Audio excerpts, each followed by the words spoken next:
ಮೂಡ ಪ್ರಕರಣದಲ್ಲಿ ಮೊದಲ ದೋಷಾರೋಪ ಪಟ್ಟಿಯನ್ನ ಸಲ್ಲಿಸಲಾಗಿದೆ. ನ್ಯಾಯಾಲಯಕ್ಕೆ ಮೊದಲ ದೋಷಾರೋಪ ಪಟ್ಟಿಯನ್ನ ಇಡಿ ಸಲ್ಲಿಸಿದೆ. ಮೂಡ ಪ್ರಕರಣ ಕರ್ನಾಟಕದ ಯಾರು ಕೂಡ ಇದನ್ನ ಮರೆಯೋ ಹಾಗೆ ಇಲ್ಲ. ನ್ಯಾಯಾಲಯಕ್ಕೆ ಮೊದಲ ದೋಷಾರೋಪ ಪಟ್ಟಿಯನ್ನ ಇಡಿ ಸಲ್ಲಿಸಿದೆ. ಮೂಡ ಮಾಜಿ ಆಯುಕ್ತ ದಿನೇಶ್ ಕುಮಾರ್ ವಿರುದ್ಧ ಇರುವಂತಹ ಚಾರ್ಜ್ ಶೀಟ್ ಇದು. ಕುಟುಂಬಸ್ಥರ ಹೆಸರಲ್ಲಿ 25 ಕೋಟಿ ರೂಪಾಯಿ ಆಸ್ತಿ ಮಾಡಿದಂತ ಬಗ್ಗೆ ಇದರಲ್ಲಿ ಜಾರಿ ನಿರ್ದೇಶನಾಲಯ ಉಲ್ಲೇಖ ಮಾಡಿದೆ. ಮನೆ ಕೆಲಸದವ ರಮೇಶ್ ಹೆಸರಲ್ಲಿ ಬ್ಯಾಂಕಿನ ಹಣದ ವಹಿವಾಟು ನಡೆದಿದೆ. 1.5 ಕೋಟಿ ಮೌಲ್ಯದ ಆಸ್ತಿಯನ್ನ 2 ಲಕ್ಷ ರೂಪಾಯಿಗೆ ಖರೀದಿ ಮಾಡಿದ್ರು ದಿನೇಶ್, ಮೂಡಾದ ಮಾಜಿ ಆಯುಕ್ತ. ನಕಲಿ ದಾಖಲೆ ಸೃಷ್ಟಿ ಮಾಡಿ ಬೇಕಾದವರಿಗೆ ಆಸ್ತಿ ಮಾರಾಟ ಮಾಡಿದ್ರು ಅನ್ನೋ ಉಲ್ಲೇಖ ಆಗಿದೆ.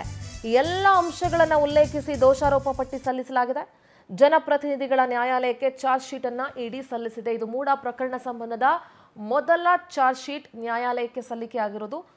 ಮೈಸೂರಿನ ಮೂಡ ಏನಿದೆ, ಮೈಸೂರು ಅರ್ಬನ್ ಡೆವಲಪ್ಮೆಂಟ್ ಅಥಾರಿಟಿ ಮೂಡ ಏನಿದೆ, ಅದರ ಮಾಜಿ ಆಯುಕ್ತ ದಿನೇಶ್ ಕುಮಾರ್ ಮೇಲೆ ಗಂಭೀರ ಆರೋಪಗಳಿದೆ. ಆತ ಅಲ್ಲಿ ಕಮಿಷನರ್ ಆಗಿ ಕೆಲಸ ಮಾಡುವಂಥ ಸಂದರ್ಭದಲ್ಲಿ ಮೂಡ ಕಮಿಷನರ್ ಆಗಿ ತನಗಿಷ್ಟ ಬಂದಂತೆ ಬೇಕಾದವರಿಗೆ ಕಡಿಮೆ ಹಣಕ್ಕೆ ಸೈಟ್ಗಳನ್ನು ಮಾರಾಟ ಮಾಡಿದಂಥ ಆರೋಪ ಇದೆ.